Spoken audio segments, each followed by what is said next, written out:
everybody, thank you very much for tuning in to Ray Jensen Radio Podcast. Tamu kita kali ini ada returning celebrity guest, namanya Chef Yuda Bustara. Dia dari awal-awal udah bantuin gue waktu belum ada yang nonton podcastnya, dia udah bantuin untuk nge-boost penonton kita. And he's back now. Kita akan ngomongin tentang ternyata nggak gampang loh menjadi celebrity chef. Ini episode mungkin khusus buat teman-teman kita di industri F&B yang sering nyindir-nyindir celebrity chef itu nggak bisa masak. Termasuk gue sih, sejujurnya dulu. Nah, susahnya jadi celebrity chef tuh apa sih? Apalagi waktu kalau lu belum terkenal. Karena nggak ada yang instan. Semua yang mau jadi celebrity chef juga perlu proses yang lama. Belum nunggu waktu syuting, mikirin konten. Dan juga konten di Indonesia, kata Chef Yuda, cara syutingnya itu suka masih cowboy dan ala kadarnya. Selain itu kita akan ngomongin acara baru dia yang bekerja sama dengan AFN dan juga A Wonderful Indonesia, itu Indonesia Best Ever Eats. Acaranya bagus banget. Link di YouTube-nya bisa kalian lihat di description di bawah. Oke, without further ado, please welcome Yuda Bustara. Enjoy the show.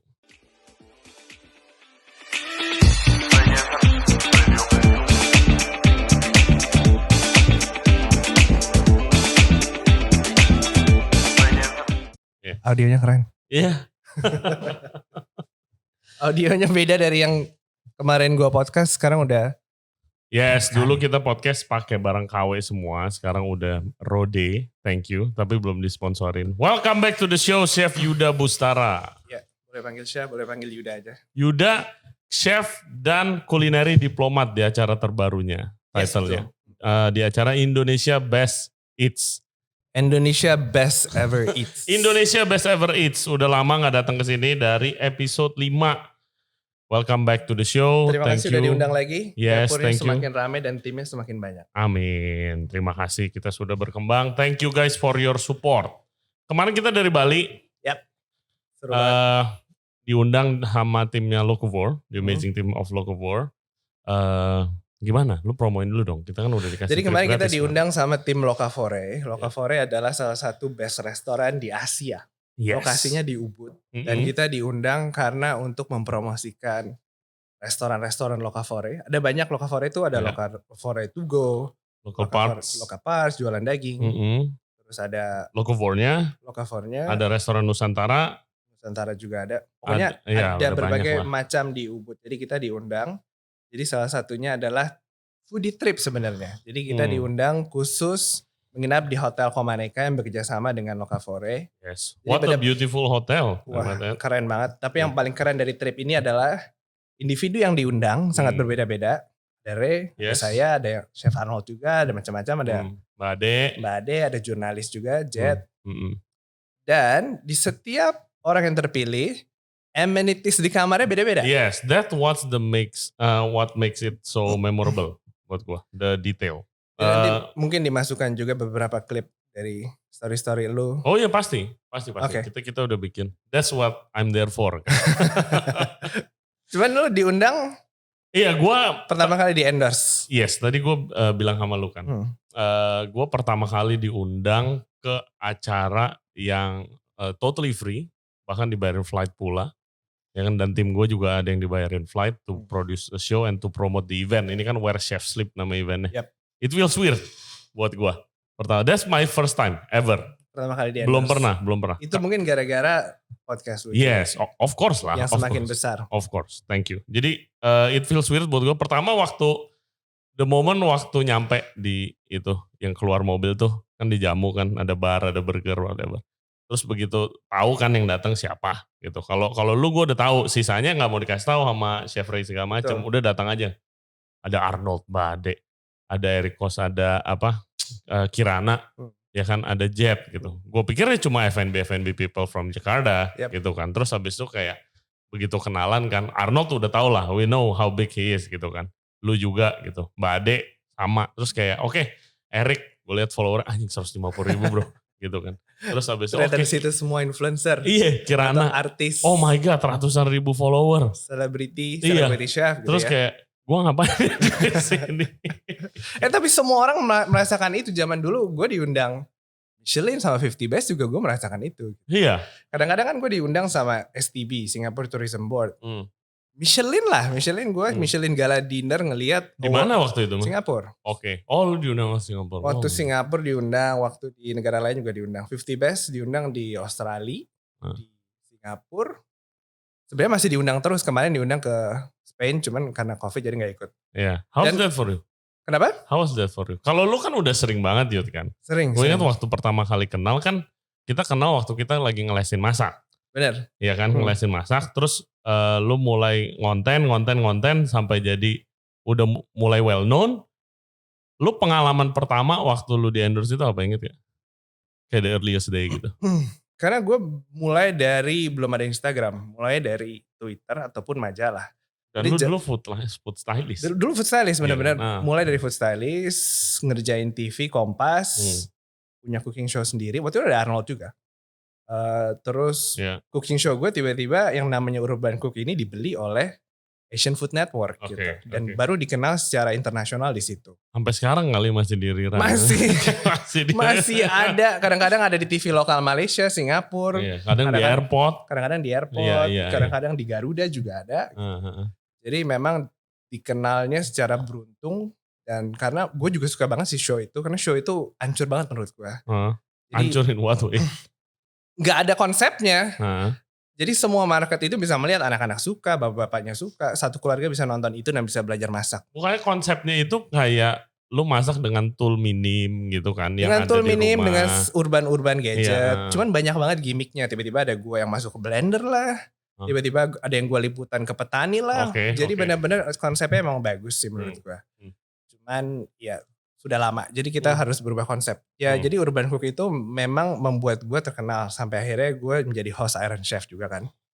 Tapi sebelum itu kan udah mulai dong endorsan datang. Nah endorsan itu datang semenjak lu di TV mungkin well known. Ataupun lu punya media kayak misalkan Instagram.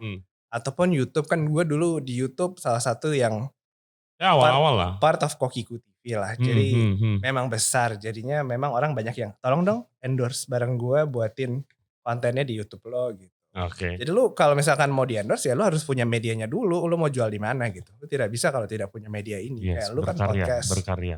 Berkarya bener. Dan itu gak usah malu-malu. Sebenarnya zaman sekarang chef-chef yang industri kan juga bisa melakukan itu Sangat. Maksudnya kayak kemarin gue agak shock sih ngeliat Mozaik tutup. Oh my God, yes, gila. Chef Chris Salan, we're so sorry to hear. Sorry banget untuk mendengarnya dan semua tim Mozaik gitu ya. Tutup sementara tapi hopefully tutup sementara. Kan. Cuman gue tidak percaya kalau Mozaik di Bali itu akan tutup. Dan bayangin kalau Mozaik tutup, apa kabarnya restoran yang lain-lainnya gitu. Kan pasti banyak juga chef-chef yang udah desperate banget akhirnya mereka mencoba menjadi content creator gitu. Dan itu gue banyak melihat dan gue sangat respect karena membuat konten tuh susah. Susah bro, susah men. Membuat konten tuh susah banget. Lu pernah buat konten? Gue pernah mencoba. Gue mencoba buat konten. Tapi dari dulu tuh gue gak mau konten gue masak. Hello, Yud. Terus? Kayak gue mau tetap di food. Kayak gini nih, gue podcast kan ngomongin dengan orang industri. Tapi not necessarily gue harus masak kan. Karena gue, Kokiku kan itu dulu sebelum lu kan gue. Waktu betul. Belum ada duitnya, waktu dia masih di rumah, kayak Ray tolong dong ini apa, gue mau bikin cooking channel masak iseng-iseng gue bantuin. Terus I saw the scale, terus habis itu gue kenal juga sama Masak.tv and team gitu, the scale, kayak the cost, the time, dan waktu itu kan gue kerja, nggak ada time. Jadi gue selalu nyoba dulu bikin konten sama yang makanan tapi bukan masak. Gitu. Yang gue udah pernah bikin satu. Liputan gitu ya. Kayak dokumenter. Iya, yang satu gue pernah bikin tapi sampai sekarang belum di upload. It's gone, it's all screwed up sistemnya. Jadi tapi gue pernah bikin konsep sama this guy. Gue ketemu waktu private dining, yaitu fotografer sama videografer net you. Terus habis itu ngomongin, weh lu harus trip ke pasar ini. Kan dia obviously udah keliling Indo kan. Kayak trip ke pasar ini di Indonesia tuh banyak pasar yang interesting. Pasar Apung salah satunya, ada pasar banyak macam lah. Terus kayak oke, mau dong gitu kan punya travel show, siapa yang gak mau gitu kan. Terus akhirnya kita bikin, kita ketemu produser, Iya, tapi ada yang ribut lah di belakang layar. Bukan guanya, tapi tim gua ini ribut sama si ini, akhirnya kagak jadi. Jadi, padahal udah shoot satu video, itu doang yang gua pernah bikin konten. Emang menurut gua, enggak. Jadi gua pernah nanya ini waktu di acara 50 Best di Singapura. Pertanyaan yang sangat gue pengen tanyakan ke chef-chef besar. Waktu itu gue nanya ke Massimo Bottura. Yang nanya bukan gue sih, Kevindra sama Primo, lu kenal kan? Dia nanya gini, menurut chef-chef besar ini yang bekerja, yang dapat Michelin, yang dapat 50 Best, yang industri banget gitu. Menurut Anda apa sih celebrity chef menurut Anda gitu? Terus Massimo Bottura bilang, gak semua chef itu bisa menjadi celebrity chef yang dari industri. Betul. Gak semua celebrity chef bisa bekerja di industri. Dan dua-duanya itu kan saling mempromosikan makanan di negara-negaranya. Yes. Jadi lu harus bekerja sama, itu gak mungkin enggak gitu. Yes, exactly. Tapi ya dulu kan lu orang industri juga.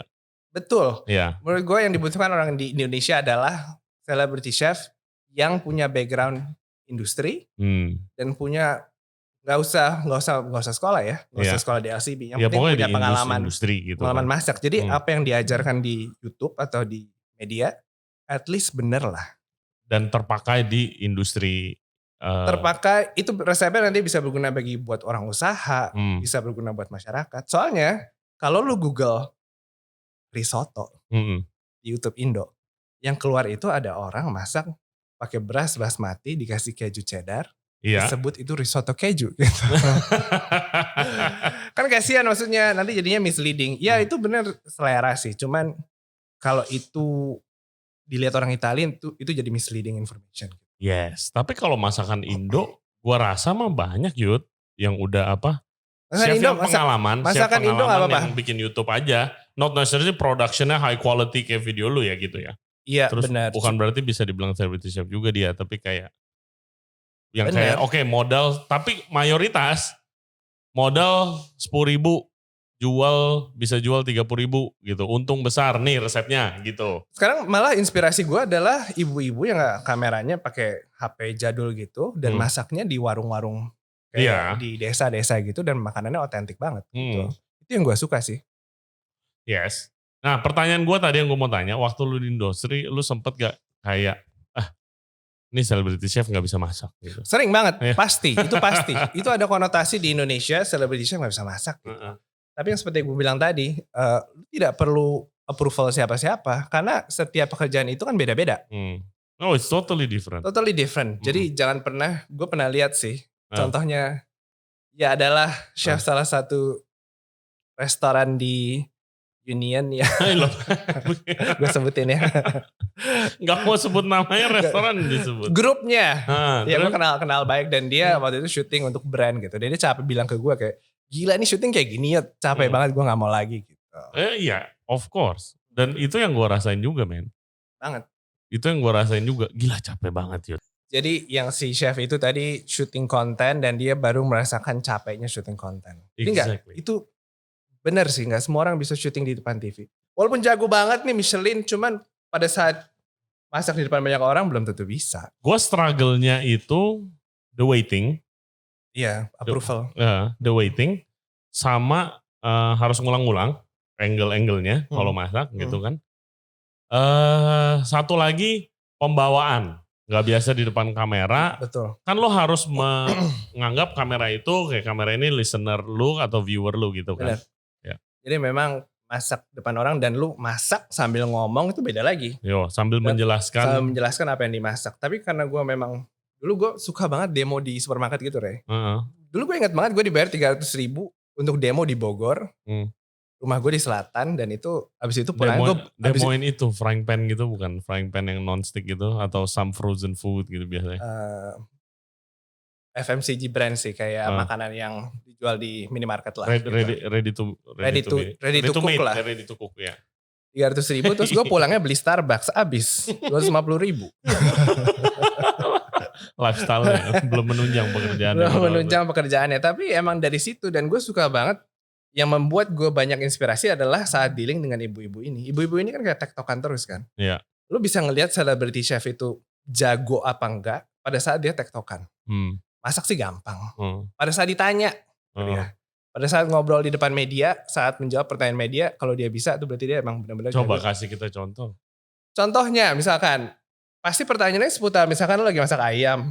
Kayak misalkan gini deh.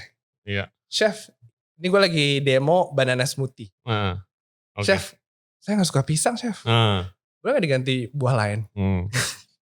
Kalau chef yang kesel kan, ya banana kalau diganti namanya bukan banana smoothie bu. Tapi kalau sebagai celebrity chef lo bisa lah. Bu, jelaskan dulu kenapa namanya banana. Kalau diganti pepaya namanya pepaya smoothie. Yes. Jadi lo emang harus menjelaskan secara sabar karena masyarakat Indonesia kan juga luas. Gitu. Betul. Gua ada cerita.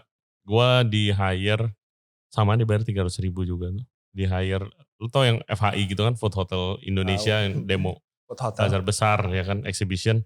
Gua di hire buat masak steak pakai bumbu jadi gitulah. Yep. Bumbu jadi. Terus habis itu ada yang makan, ibu-ibu biasa nonton terus makan. Chef ini dagingnya empuk banget. Kenapa bisa begini? Oh ya dagingnya bagus. Gue bilang gitu kan, dagingnya bagus. Enggak nih, gak mungkin.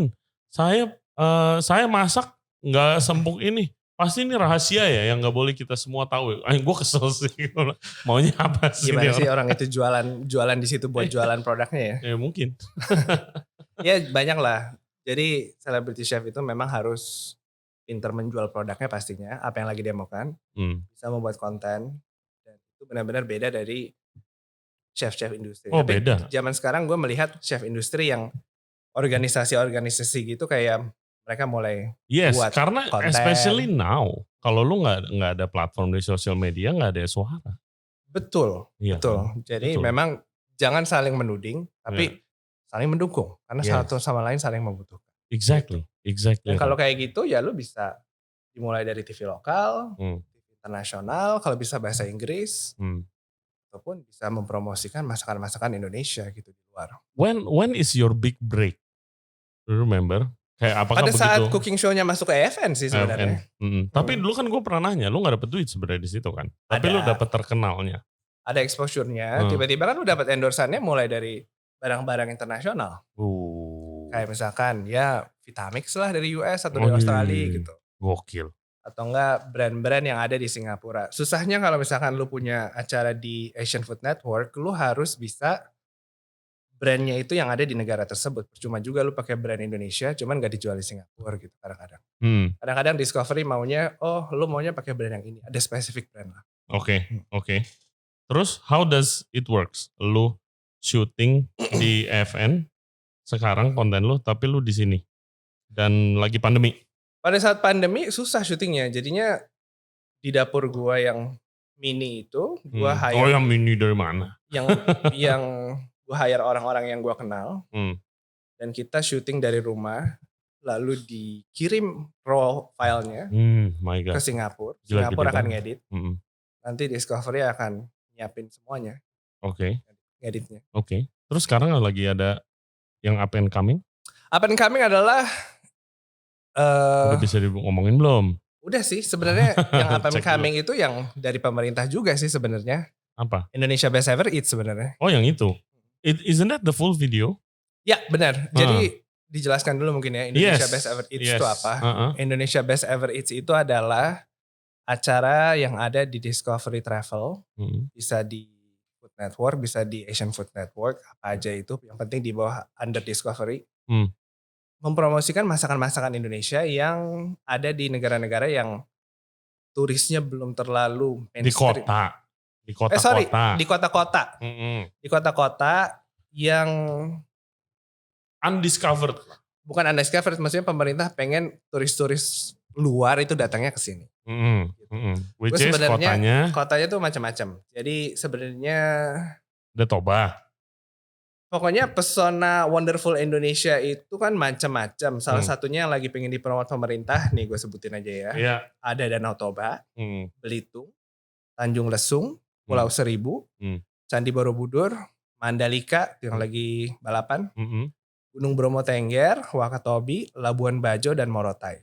Oke. Nah terus ada beberapa di episode itu kan Indonesia Best Ever Eats Indonesia itu cuma 5 kota aja yang dipilih. Yang dipilih itu Labuan Bajo, Danau Toba, Mandalika, Borobudur, sama Likupang. Likupang itu Manado. Yes. Itu gimana sih? Jadi if you watch the show guys, itu kan lu ngejelasin makanan-makanan dari daerah sana. Keringetan. Yes, slow. Daerah sono. Lu nervous abang di sini? Gak tahu, panas. Terus habis itu lu menjelaskan cara bikinnya dan kenapa sejarahnya sedikit gitu kan? Ya. Yang jadi pertanyaan gua, kenapa lu nggak jalan aja di sana? Jadi acaranya diproduksi pada saat COVID lagi tinggi-tinggi. Jadi pertama adalah Asian Food Network kontak gue gitu. This how the show get started. Jadi kita mulai dari awalnya ya. Saat itu Pesona Wonderful Indonesia lagi pingin buat acara untuk internasional, untuk market luar, promosi makanan Indonesia. Kan bisa lewat Netflix, bisa lewat mana aja. Cuman dapatnya waktu itu lagi di Discovery. Dan Discovery ini biasa megang cooking show gue, produser gue di Singapura. Dan dia bilang, kira-kira lu bisa bantu gak? Oh bisa banget gitu. Akhirnya kita pilih tim, waktu itu ada production house di Bali, yang terpilih, dan akhirnya kita mulai dari situ. Pengennya setiap pengisi acaranya itu jalan-jalan. Ke setiap kotanya. Ke setiap kotanya biar bisa langsung icip, biar bisa langsung komunikasi sama yes, that's what's missing. Iya kan? Kalau menurut gua. Cuman karena ini lagi pada saat COVID, jadinya harus tim kecil aja yang jalan dan pengisi acaranya dalam bentuk narasi. Yes. Naratornya ada Om William Wongso, ada gua, ada Rinrin sebagai host, dan juga teman-teman dari Asian Food Network, Ili Sulaiman dari Malaysia, dan juga Sarah Benjamin dari Singapura. Itu mereka ada darah Indonya ya? Mereka sering makan Indonesia. Soalnya pengetahuannya tentang makanan Indo sih lumayan. Mereka pernah. Kalau Malaysia dan Singapura, Ili sama Sarah itu sering banget buat konten masakan Indo. Mirip-mirip gitu. Jadi mereka memang dipilih karena mereka pengen lihat point of view teman-teman dari negara tetangga soal masakan Indonesia. So what do you think of the show? Menarik lah, maksudnya belum ada yang kayak gitu. Harus dipromot juga karena kan ini kan acara pemerintah. Jadi harus disupport. Terus mencoba untuk supaya yang nonton bisa nonton, nanti ada linknya. Yes. Bisa juga dicantumin. Dan ngelihat I can give the link. Boleh. Oke, nanti linknya ada di description. Kalau misalkan mau nonton gak ada ya, soalnya orang mesti punya kabel TV berarti ya. Mesti di Discovery, Food Network, ataupun Asian Food Network. Yes. Kalau misalkan di YouTube juga udah mulai ada, di Indonesian Travel, itu buat videonya pariwisata Indonesia. Jadi nanti akan di looping gitu sebenarnya, akan digunakan juga untuk pemerintah, untuk promo kota-kota ini dan juga makanan-makanannya. Ya di airport gitu di looping. Pokoknya pengen bule kalau ngeliat ini, wah gue pengen makan nih kalau ke kota ini gue harus makan ini. Yes. Can I give a comment? Boleh. Iya. Gue udah tahu sih komennya. Ini kayak unek-unek gue gitu. Soalnya kan lu udah di Toba, terus habis itu lu dan Om Will menceritakan kayak gimana awesome-nya suku Batak, culture di sana gitu kan. Tapi yang lu highlight makanannya naniura bro, bukan saksang. Jadi bukan babi gitu. Di mana makanan Batak itu saksang. Jadi pengennya di sini emang yang sangat awam lah dipilihnya. Cuma gue setuju sih sama lo, karena Indonesia kan beragam ya. Yes. Ada yang Muslim, ada yang makan babi, ada yang Muslim tapi makan babi juga. Yes, ada juga. Jadi emang sebenarnya ini hanya merepresentasikan apa yang terkenal di kota itu. Kayak contohnya misalkan ini deh. Apalagi udah ngomongin lapo. Kayak next up lapo. Gue udah kayak lapo nih. Tapi dipilihnya makanan yang aman. Mie gomak. Dipilihnya makanan yang aman memang. Cuman itu seru sih. Maksudnya lu harus menjelaskan pembuatannya itu. Karena dibuat oleh orang-orang yang bukan Indonesia.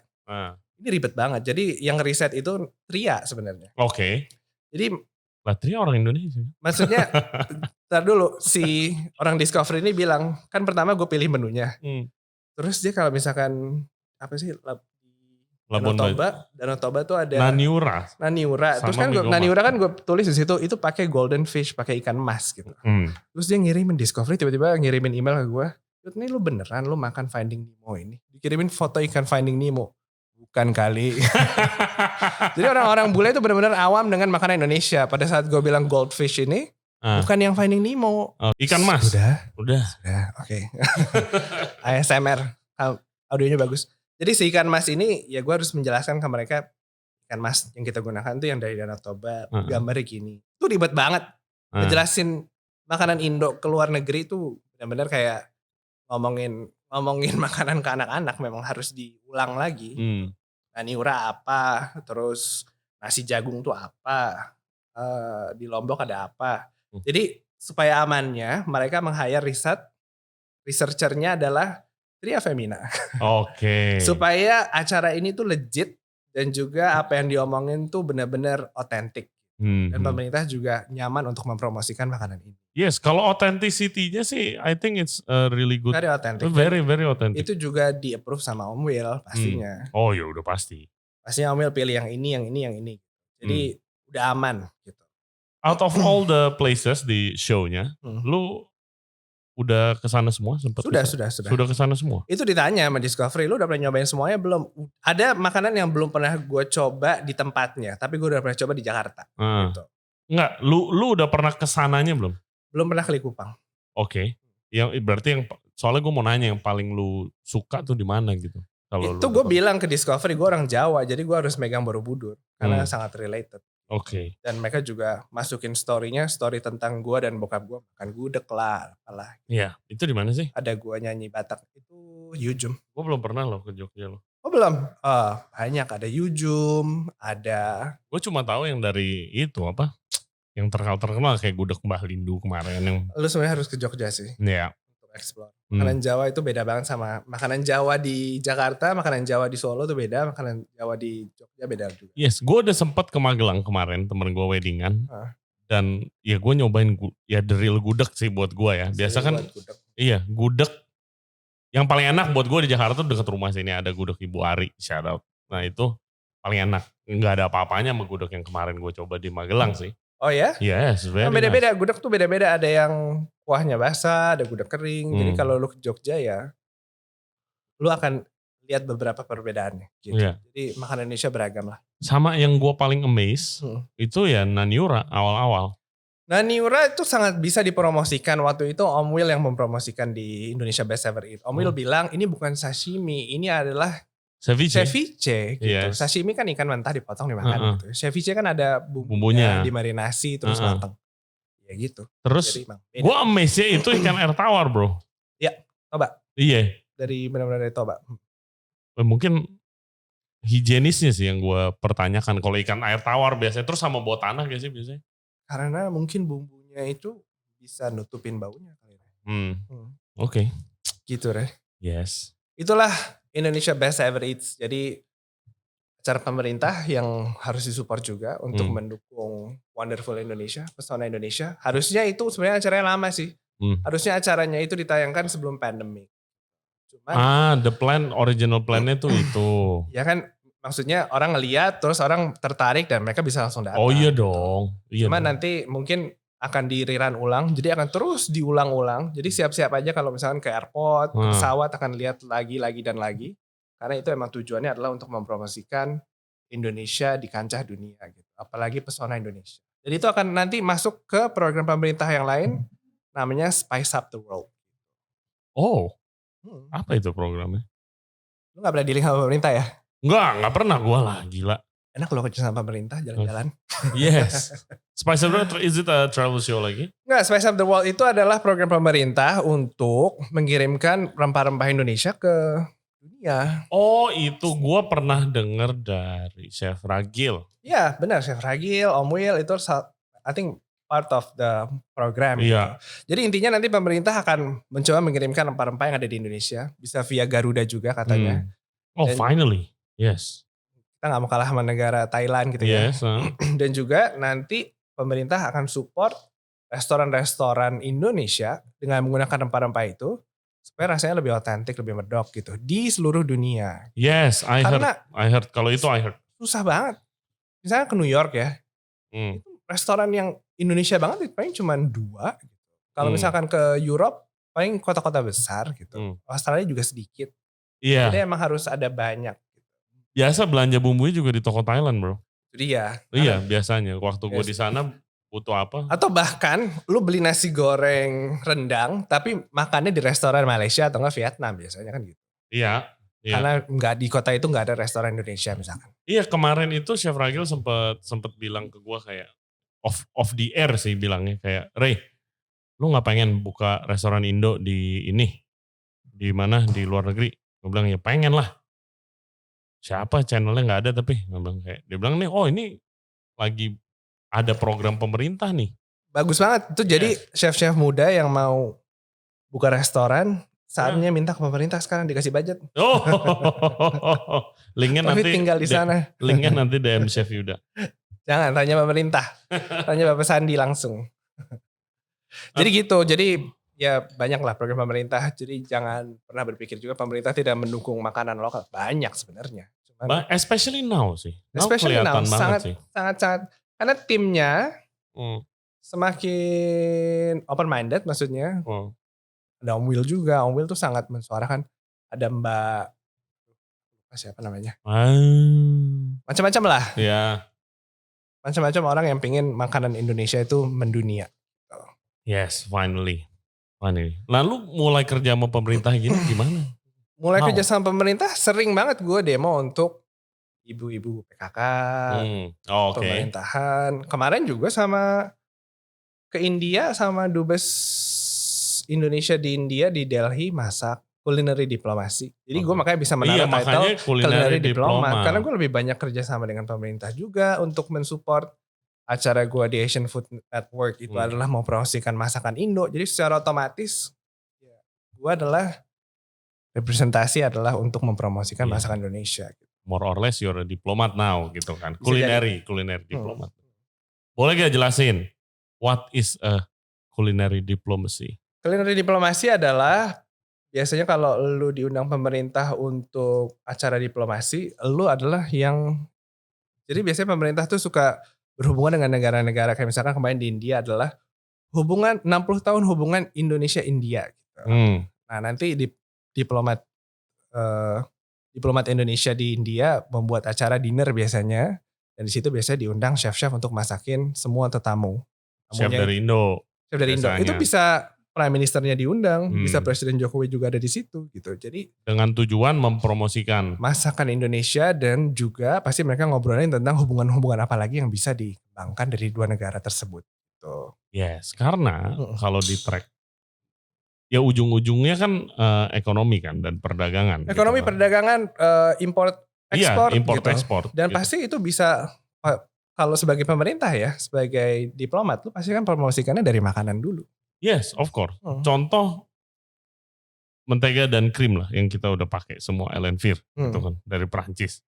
Gila men, ekspornya importnya Indo aja udah berapa imagine kan? Dan itu kan pasti at the end of the day ke negaranya yang bikin gitu kan.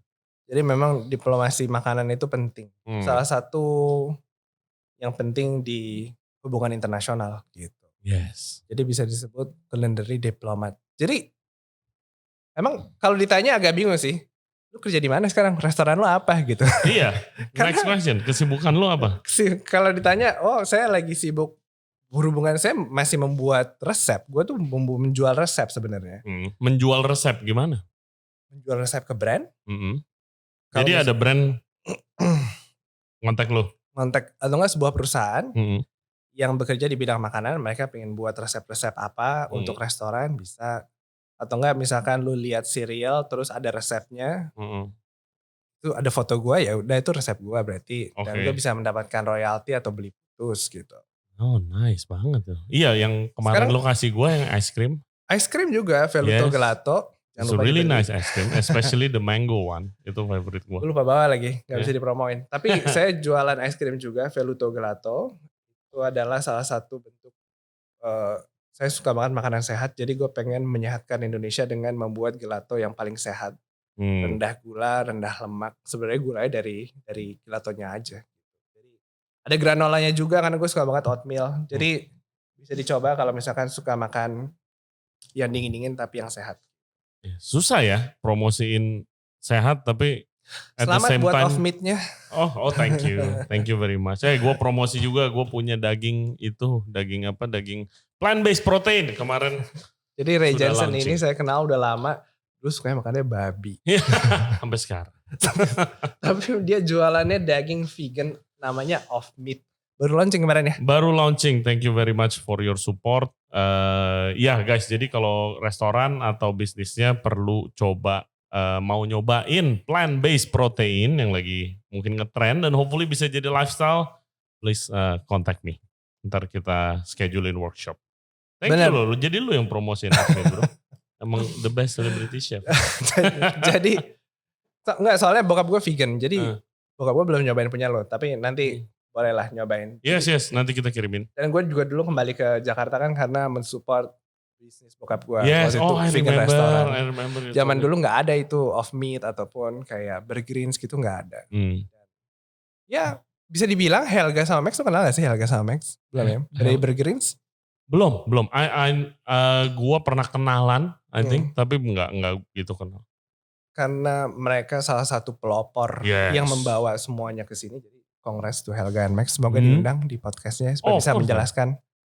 Ya mereka sih kalau misalkan vegan movement itu di Jakarta, seingat gue ya mereka yang membawa. Exact. Mereka salah satu yang pertama. Ya gue jamin on the wagon aja. Yes. Even now mereka kan juga ada plant-based protein juga. Banyak, kalau nggak salah. Oke. Ya kira-kira begitu. Terus ada plan apa lagi ke depannya Chef Yuda? Ya kalau ditanya masak, gue masih bingung sih. Masak di mana gitu-gitu. Ya sebenarnya jualan zaman sekarang. Lu gak perlu kerja di industri. Di kitchen doang. Maksudnya lu tidak perlu menjadi line cook gitu ya. Iya, lu gak perlu kerja jadi chef bukan berarti sekarang kerja di restoran atau kerja di hotel. Bener banget. Atau jadi celebrity chef. Masih banyak lagi. Masih banyak lagi yang lainnya. Yang paling gue suka adalah lu bisa masak buat Pak Presiden di istana, private chef gitu ya. Bisa masak buat keluarga orang keluarga orang kaya gitu. Kan bisa juga jadi private chef, mereka itu udah cukup sebenarnya. Bisa juga menjadi R&D chef. Yang paling keren nih teman-teman gue kerja di Unilever Food Solution. Chef siapa tuh? Macam-macam ada di Nestle juga. Menciptakan, ini yang gue suka sih. Dulu cita-cita gue emang pengen masakin orang. Cuman gue tuh pengen banget masakin semua orang. Jadinya mending salah satu caranya adalah bikin resep buat perusahaan besar. Bener. Lu bekerja sama dengan Unilever, Nestle, Wings Group. Lu bisa membuat resep-resep yang lu mau tapi dimeskan gitu dengan scale yang besar. Supaya bisa orang-orang nikmatin juga. Dan orang-orang bisa masak sendiri di rumah gitu. Buat lu, in your opinion, is it important biarpun the goal lu mau jadi seperti yang lu bilang, food researcher atau apapun itu, R&D chef, celebrity chef, private chef, for president, is it important lu punya pengalaman di dapur dulu sebelumnya? Pasti sih, itu memudahkan sih. Memudahkan buat lu kerja, memudahkan lu untuk survive aja, maksudnya intinya kan kalau di dapur lu konsisten dan persisten. Udah itu doang sih. Dan dimanapun sebenarnya. Si waktu itu Andika Maxi pernah bilang ke gue, gila lu di TV gak capek ya? Karena dia ngelihat, ya gue kenal Maxi sebelum kawin sama. Ya masih pacaran. Sama Karen. Sama Karen. Terus akhirnya pernah kerja bareng di Iron Chef. Dan dia pernah bilang ke gue kayak, lu konsisten banget sih Yud. Emang cara satu-satunya untuk bertahan di dunia seperti ini, kuliner ataupun di TV, ya konsisten. Yes, exactly. Gue gak tiba-tiba besok nyanyi atau masuk sinetron tuh kayaknya akan sangat susah sih sebenarnya. Enggak. Tadi acaranya itu di Indonesia Best Average lu nyanyi kan? Gue disuruh nyanyi Batak cuy. Karena Nani Ura itu ada lagunya ternyata. Oh amang, oh inang, oh inang, oh amang, parsinuan, loas au, mangarit-rit. Nyanyi dong. Gak bisa dong. Nani Ura, gak bisa lagu Batak. Gue orang Jawa so nyanyi Batak. Morris. Yes, Morris. Produser kita. Konsistensi. Yang lu challenge-nya buat lu untuk keep konsisten itu apa? The biggest challenge yang lu harus overcome? Melihat zaman sekarang kan content creator, kalau zaman dulu Kokiku TV kan maksudnya content creator di YouTube masih jarang gitu. Masih jarang orang punya HP, smartphone. Jadi dulu upload sebulan sekali masih aman gitu. Yep. Kalau sekarang lu gak bisa kayak gitu. Sekarang lu mesti upload terus-terusan dan lu harus deal dengan berbagai macam konten creator yang ada gitu. Kompetisi lu lah. Kompetisinya semakin berat dan lu harus bisa konsisten melawan itu. Sama lah seperti Instagram. Zaman sekarang merasakan gak sih algoritmanya turun dan viewsnya turun? Iya. Itu karena semakin banyak konten creator dan Instagram juga pilih yang paling favorit lah pastinya. Iya. Gila. Men, kita kan podcast upload 2 kali seminggu. Ya kan. Itu udah really tight schedule sih. Yap. Apalagi gue gak ngebayangin yang kayak upload sampai tiap hari bro. Rans, my God. Raffi Ahmad mungkin bisa belajar dari Raffi Ahmad. Itu yang paling besar. Ya. Itu yang paling besar. Tapi yang kayak kecil-kecil yang even vlog doang deh. Tapi lu upload bisa ada sehari 2 kali men. Upload itu gila banget cuy. Itu vlog daily kali ya. Iya tapi still man the production behind it gitu. Dan lu timnya 2 itu butuh mungkin timnya jadi 10. Di sini nanti penuh semua. Iya. Meja-meja editor kali. Gue mikirnya investmentnya cuy. Investment sih. Gue ngelihat beberapa YouTuber makanan memang dia udah invest kayak lu lihat aja dia punya house tour gitu tiba-tiba oh ini ruang YouTube saya. Ya. Ini meja editor saya ada 10 meja editor. Itu mah gue juga mau. Gue tinggal masak doang itu kan lu jadi talent gitu. Kok lu gak balik ke YouTube? Maksudnya enggak? Sekarang gue ke YouTube kok ada. Cuman ada brandnya. I know ada. Tapi maksud gue kenapa nggak lu fokusin di zaman beginian, di zaman sosial media dan ini? Gue lebih banyak Instagram sekarang karena tim YouTube gue tuh besar, jadi banyak orangnya dan mereka pada saat pandemik agak susah juga syuting. Pasti hati-hati. Kalau syuting YouTube gue itu ada food stylistnya, ada production assistantnya, macam-macam. Bukan yang benar-benar raw 2 orang gitu, enggak sih, enggak mungkin. Iya, enggak maksud gue, Chef Yuda kan. Sekarang kan lagi rame-ramenya YouTube dan sosial media yang lain kan. Kenapa lu nggak ngonten di situ, bikin kayak Yuda cooking show gitu? Bukan cuma waktu ada brand doang. Oh, maksudnya kayak consistently upload gitu. Kenapa lu lebih fokus kayak di yang resep buat brand gitu? Karena itu yang menghasilkan, Karena brand yang menghasilkan uang, income itu dari situ. Dan juga lebih banyak jualan resep sebenarnya, jualan resep dan brandnya ini bisa pakai resepnya entah untuk di brosurnya, untuk offline eventnya lah. Dan mereka juga berguna kan maksudnya resep yang gue pakai gitu. Oke. Dan kontennya bisa dipakai lagi, bisa buat promo mereka, sosial media mereka, bisa buat macam-macam. Kemarin juga kerja sama IKEA, sama brand-brand besar. Sama IKEA? Iya, gue lagi kerja sama waktu itu ada IKEA sama Electrolux, sama H&M. Jadi apa enggak ya, belum tahu, manajemen gue yang bilang. Jadi tiba-tiba brand-brand Skandinavia ini mengkontak gue. Lu kan karena lu pernah ke sana, gue inget banget lu pernah ke Sweden. Gue itu pernah syuting juga kalau gak salah. Oh itu sama Swedish Embassy diundang. Iya. Buat masak Indonesian food tapi di sana. Dan si perusahaan-perusahaan Swedia ini tiba-tiba punya campaign yang sama, yaitu adalah food waste gitu. IKEA mempromosikan food waste.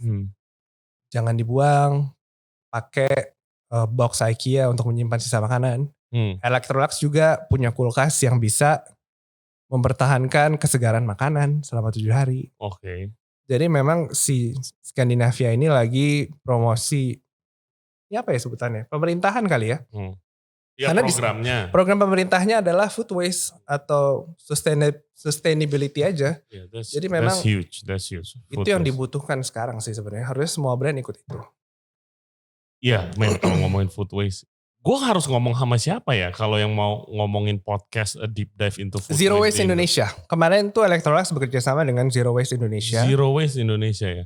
Ya karena it's a huge problem dari dulu. Wah itu parah sih. Ya. Jadi khususnya di professional kitchen. Sampah makanan itu banyak banget. Tapi masih banyak daerah di Indonesia yang orang-orangnya kelaparan. Itu gak masuk akal. Exactly.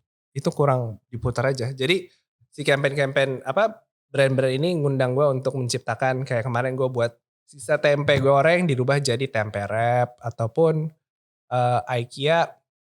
Misalkan kemarin gue masak si meatballnya, sisa meatballnya bisa disimpan di wadah atau enggak plastik wrapnya IKEA gitu. Yes, dan sesimpel itu sebenarnya. Yeah, for tackling food waste, the role of a chef is quite important. Important, contohnya adalah seperti Locavore kemarin. In what way? Locavore itu. Locavore Locavore the most sustainable restaurant in the world. Dulu pernah dapat awardnya. Pernah kan? Jadi Locavore itu ya sisa makanannya juga diolah lagi. Bukan sisa, difermentasikan. Bukan gitu. Sisanya kayak orang nggak habis di ferment ya. Bukan. Sisa guys. dipotong-potong. Sisa kulit, diolah lagi. Kulit gitu. jeruk. Soalnya kemarin gue waktu ngepost di Instagram, wah sisa makanan orang diolah lagi. Itu mah jorok. Enggak lah. One of the highlight of the trip dari Bali kemarin itu salah satunya pertama makan serangga. Ya. Banyak. Itu bucket list buat gua. Kita makan ulet, pisang, jamur laron, dan juga terakhir kita makan ulet sagu. Bener, itu enak banget sih. Gue surprise sih. Apalagi yang dibakar. Oh my god. Ulet sagu, ulet bambu ya? Ya ada juga ulet bambu. Jadi itu benar-benar sesuatu yang... Yang belalang gue kurang suka. Jangkrik gue juga kurang suka. Banyak banget yang nanya di DM gue gimana rasanya. Itu sebenarnya enak banget sih. You should try guys. Surprisingly yang nonton boleh coba. Oke, mumpung lu lagi di sini, gue dari dulu mau nanya. Gue nih punya dream. Mau bikin travel show. Gimana cara mulainya? Buat di YouTube dan cari endorsan. Yang pastinya gue pernah buat travel show ya. Travel show yang terjadi gue pernah buat travel show tapi pakai dengan TV swasta. Yang terjadi adalah mereka namanya syuting rock and roll. Apa tuh? Kagak pakai izin. Oh my god. Syuting di lokasi-lokasi pariwisata waktu itu di Hong Kong ya. Syuting aja di jalan gitu. Kayak rock and roll dengan kamera. Itu gak boleh cuy. Iya gak boleh kan. Boleh. Itu yang gue takutnya. Jadi kalau misalkan kayak gitu, lu bisa kerjasama dengan tourism boardnya. Kayak misalkan gue sering banget nih sama Australian Tourism Board, Singapore Tourism Board, Macau, Hong Kong. Mereka tuh sangat support. Nanti lu malah dikasih itinerary apa aja yang baru gitu. Terutama tuh STB atau Singapore Tourism Board. Mereka tuh sering banget. Karena Singapura kan pemasukan income-nya adalah dari turis Indonesia pastinya. Yes. Mereka pengen makan, pengen jalan-jalan gitu. Jadi mereka selalu come up dengan travel destination yang khusus orang Indonesia. Enggak. Di Indo dulu nih. Gue bukan mau keliling dunia. Belum dulu. Di Indo dulu. Kalau di Indo berarti lu cari sponsor bupati ya mungkin. Tapi kan enggak. Gue mau nanya. Pak Bupati. Tolong endorse teman saya nih Pak. Gue mau nanya, iya Pak tolong Pak. Enggak, gue mau nanya, kayak step by stepnya, masa belum ada show-nya lu bisa cari endorsan? Lu buat pilot dulu. Semua show kan pasti buat pilot kan. Jadi lu buat pilot, misalkan ke Bandung dulu lah dekat-dekat. Lu buat yang ciamik yang menjadikan ini bisa menjadi contoh apa yang akan terjadi. Lalu lu pitch ke brand. Yang kira-kira cocok dan cocok dan begitu. Dan gue ini belajar dari teman-teman di Kokiku TV zaman dulu. Karena mereka juga buat konsep yang sejenis gitu. Dan buat teman-teman yang buat travel show juga bisa sih. Kayak Next Carlos gitu-gitu kan sekarang udah bisa travel. Oh my god, this is very successful guy. Yep. Dan mahal dulu gue mau ngundang ke itu. Ke podcast. Bukan ke podcast, ke restoran. Oh restoran. Okay. Iseng kayak marketing gue. Mau ngundang Next Carlos gak? Boleh. Gue bilang coba aja cek. Terus udah gitu. Tapi ada beberapa ya. Zaman sekarang food influencer mahal-mahal ya? Oh mahal banget men. Lu juga mahal pasti. Untung gue kenal duluan. Gue gak pernah, gue tuh suka bingung sama food influencer soalnya. Kan mereka kan bilangnya enak gak enak. Dan gue sebagai chef kan ngerti gue gak boleh ngomong enak gak enak kan. Iya, gue gak pernah karena selera saya. Apalagi karena yang tadi gue cerita gue ada di weird position kan. Sekarang kan gue sering dikirimin makanan nih gitu. Tukar upload apa gitu kan. Men, gue gak pernah bilang gak enak sih men. Terus? Apa? Terus bilangnya apa dong? Gue kasih input, honest input. Tapi honest inputnya kalau emangnya barangnya kurang oke, honest inputnya itu gue DM. Gue bukan kayak input konstruktif tapi gue upload di IG story gue gitu, bukan. Iya, gue juga begitu sih sebenarnya. Gue bertanya ini kepada teman-teman jurnalis. Ya Jet lah atau Mas Samuel Mulya. Bilang pasti lu pernah kerja di majalah selama ini. Atau enggak Tria Femina. Lu kalau tiba-tiba diundang nama makanan yang gak enak gimana? Ya jangan diliput berarti. Gak usah ditulis. Mendingan lu tulis yang positif gitu. Kritik membangun. Iya. Kalau lu mau kritik yang negatif. Mendingan. Trafficnya kurang ya. Bisa lah clickbait dikit. Gitu. Tapi bener sih, jangan pernah menjatuhkan bisnis orang karena di bisnis itu kan ada anaknya, istrinya. Jadi yang lu runtuhin satu keluarganya. Belum staff-staffnya. Staff-staffnya. Ya itu karena gue pernah Yud, gue lihat satu restoran tuh hancur dan tutup, men. Karena sebuah review ya. Gara-gara satu review. Hancur banget restoran dulu di Senopati. Ya banyak dan kayak gitu. Jadi waktu kalau itu lagi naik banget tuh yang food blogger banyak banget. Jadi dis food blogger gara-gara dia doang. Viral pada zaman itu, seviral-viral zaman itu ya. Terus habis itu gue lihat itu restoran kosong. Jadi kayaknya lu harus ini sih bisa fact check sebutannya. Itu benar apa enggak? Soalnya apa yang lu lihat di Instagram sekarang belum tentu benar juga kan? Ya. Dan dulu gue pernah ada this guy, 2 orang nih datang ke restoran gue, travel show di TV kebetulan. Terus gue again, kan mestinya kalau misalnya marketing yang benar kan dia pilih-pilih nih. Oke, food blogger boleh masuk, tapi food blogger yang marketnya apa nih? Restoran gue di Gunawarman. Bener. Ya kan, bukan food blogger street food, lu masukin gak ada efeknya. TV juga begitu, acara apa nih gitu kan. Jadi dia kayak, oke nih masuk TV pertama kali kita gak pernah diliput TV gitu. Oke, yaudah deh coba gitu. Soalnya gue udah males nih, karena gue tahu ini bukan yang datang ke Fish, itu bukan yang nonton acara ini gitu kan. Datang, terus this guy sama cewek hostnya. Terus habis itu kayak oke, saya mau pesen semua menu dipesen bro. Semua menu dipesen. Kayak gue tahu nih cara apa nih. Iya gue bilang kayak wow gila semuanya nih serius. Pertama itu cost kan. Yep. Ya marketing. Oke. Dilepehin bro. Minta ember. Oh ya? Wow. Jadi kayak ini meja fish di tengah tuh. Terus habis itu makanan fish kan porsi-porsi besar kan. Karena itu fish. Terus kayak minta ember. Oke. Diambilin ember sama staff gua nanya buat apa. Ya. Terus kayak minta ditaruh di belakang. Setiap bite, oh my god, so good. Abis itu dilepehin bro. My god. Gua sebagai yang masak dan tim gua panas banget men. Maksudnya gua yakin mereka tuh syuting mungkin seharian dan itu restoran ketiga yang mereka datengin hari itu. Jadi mereka udah kenyang gitu. Ya cuman mungkin gak perlu dilepeh di depan lu juga harusnya. Harus, terus gua mau ngomong ke mereka, gak enak gua. Karena gua udah panas posisinya gitu kan. Gue ngomong ke produsernya, gue bilang ini seriusan banget dilepeh. Dilepeh off cam kan? Off cam. Ya, off cam. Gila kalau on cam ngamuk bro. Off cam. Yang kayak oke enak, terus habis itu oke cut bentar, terus kayak dilepehin gitu. Terus habis itu next lagi baru lanjut lagi gitu. Gue bilang kayak ini benar-benar harus dilepehin. Terus kayak iya pak, soalnya dia sebenarnya makannya makanan sehat. Banyak travel show yang kayak gitu juga. Ada yang hostnya vegan sebenarnya. Jadi setiap dia makan ya pura-pura doang gitu. Oh my God. Banyak, you keep this shape gini? Dilepeh juga. Soalnya gue lepeh sebenarnya. Enggak. Gue makan sedikit. Sebenarnya itu gue yang ngajarin. Enggak. Tapi emang TV itu unik banget sih. Dan lo mesti tahu kondisinya di TV itu gimana. Mereka kan kerja dikejar deadline. Ada tayang, Sabtu harus tayang gitu. Dan produser tuh gila mikirin itu semua. Jadi konsepnya kadang-kadang suka gak lazim. Kayak contohnya misalkan dulu gue syuting Dapur Warna. Ya tau lah di channel apa. Tiba-tiba produsernya udah gak ada ide nih. Wah kurang warna nih.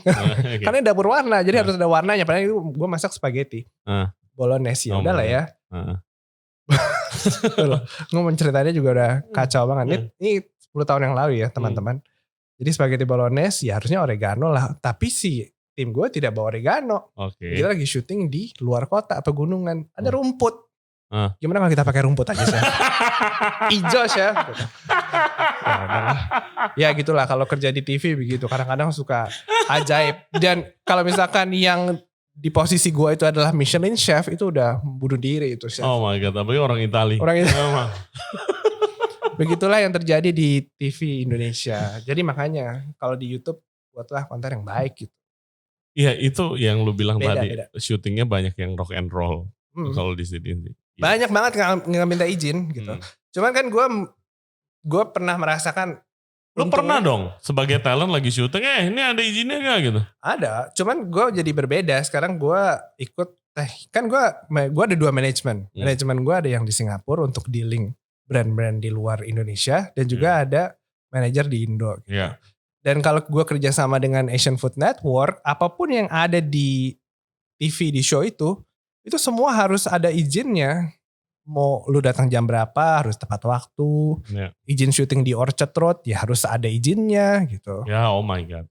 Yes. Padahal cuma di Orchard Road cuma jalan sedikit gitu. Ada press apa namanya? Yang dirilis, maksudnya menjamin kalau ini boleh dirilis ke TV gitu. Banyak banget kalau di Indonesia syuting talent doang udah kelar gitu. Ya, gue pernah dulu travel show sekali.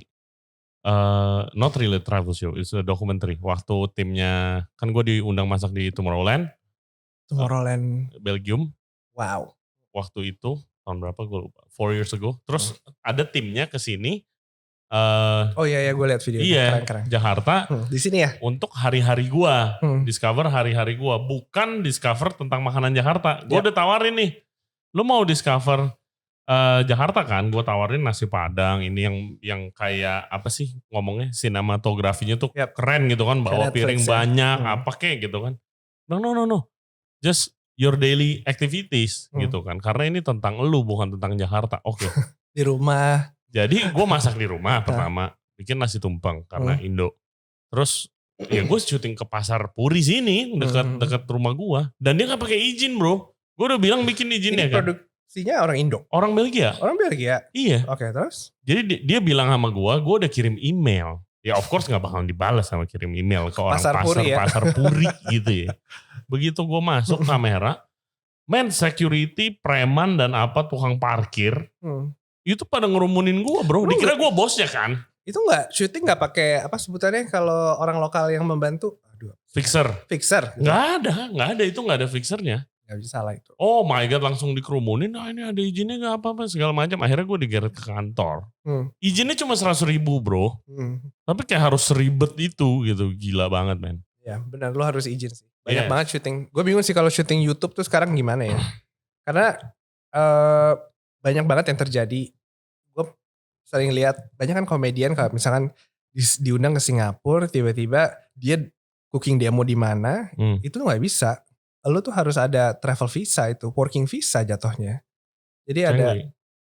Iya betul. Jadi jangan sembarangan tiba-tiba diundang siapa di luar, cuman izinnya nggak jelas gitu. Cuman kayak going as a holiday visa. Iya, waktu itu waktu di Tomorrowland ada working visanya itu. Harus kayak gitu. Yes. Kalau luar negeri tuh biasanya gitu. Cuman kalau di Indonesia mungkin karena deadline apalah, gitu, pengennya cepet. Yes, gila. Dan itu acara gara-gara title di YouTube Jakarta, oh my god man, gue dihina-hina gila banget. Ini bukan Jakarta, gitu kan. Jakarta mana ada Chinese food semua begini. Iya bro, itu gue disuruhnya bukan Jakarta. Emang gue bawa makan ular, kayak begitu. Oh iya gue lihat. Ya video keren sih, produksinya keren. Bagus, dan mereka sekarang lagi di Lombok by the way. Syuting juga? Syuting untuk travel cultural thing juga. Oke. Itu, waktu itu. Yes. Oke. Well, Chef Yuda, thank you for the advice. Gila, udah lama banget ya. Lama, 45 minutes. Ya, semoga yang baik-baik bisa diambil, yang gibah-gibah di cut ya Morris. Ada next plan yang bisa diceritain? Next plan gue adalah masih banyak bekerja sama dengan brand gitu. Masih ada kerjasama dengan project-project brand-brand yang seru-seru lah. Untungnya gue punya yang seru-seru. Oke, jadi yang punya brand atau yang lagi ngerjain marketingnya brand, kontak Chef Yuda langsung. Hotel juga boleh. Kadang-kadang gue kangen industri kan, jadi kadang-kadang gue masih pop up. Yes, kabarin dong kalau pop up. Kalau pop up pasti gue undang. Kapan? Udah lama banget lu terakhir. Iya, enggak sih. Pullman tuh ya lumayan sih sebelum pandemi. Oke. Lama Pullman, gue inget lu. Kayaknya itu sebelum pandemi ya. Long before pandemi bro. Oke, ya pop up, undang Chef Yuda tuh lagi nyari tempat pop up. Oke. Thank you banget ya Yud ya. Semoga sukses buat konten dan kerjasama lo sama pemerintah. Entah itu di Singapura, lokal semuanya. All the best of meat-nya. Thank you very much. Dan gue juga baru buka bar guys. Namanya Bura-Bura di Jalan Benda.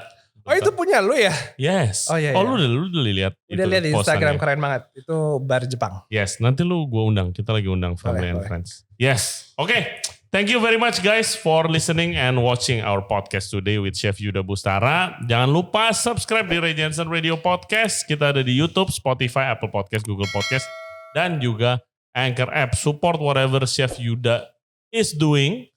Support semua orang sebenarnya, jangan support gue doang. Yes, support your community lah. Gila, wise banget.